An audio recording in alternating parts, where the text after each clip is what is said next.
When was the last time you spoke to Governor Cuomo? I know that there's been a lot of important issues from vaccinations to indoor dining, all kinds of things that have to do with the city's recovery.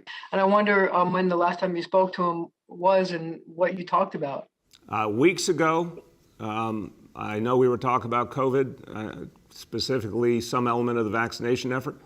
And look, as I've said, our teams, no matter what's going on in Albany, our teams keep talking and working together best possible, and our healthcare teams as well with the Albany healthcare team. And we're all going to keep moving forward. But that said, what's happening in Albany is making it harder to get things done. And that's why I think change is needed there. Go ahead, Marcia. Well, I guess the big concern now is that the budget is 2 weeks away. And are you at all worried about the role the governor will be able to play in terms of making, negotiating with the legislature? I think the legislature is going to be the lead in this process.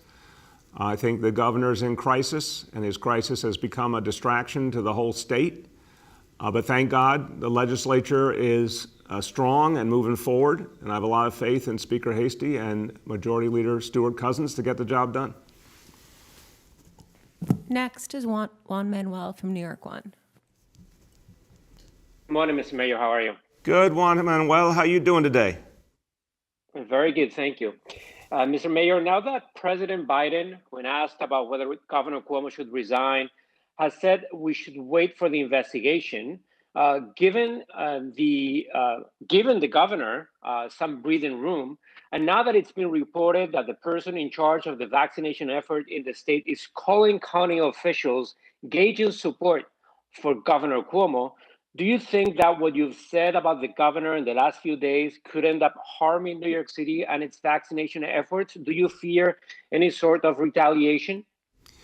Juan Manuel, what we've heard is about the governor and his team trying to link vaccine supply to political support. That is the definition of corruption.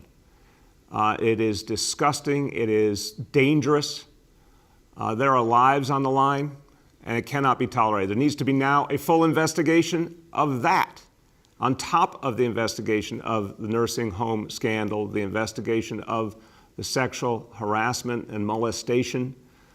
There needs to be an investigation of what happened with the Tappan Zee Bridge, but now on top of it, there needs to be an investigation of why a senior official in the governor's office clearly tried to link vaccine supply to political support. And I'll tell you something, he better not call me, because I'll tell him what he can do with that. No, it's unacceptable, and we are not going to stand for it. And if we see any effort to reduce the vaccine supply to New York City as political retribution, we will bring it right out in the open.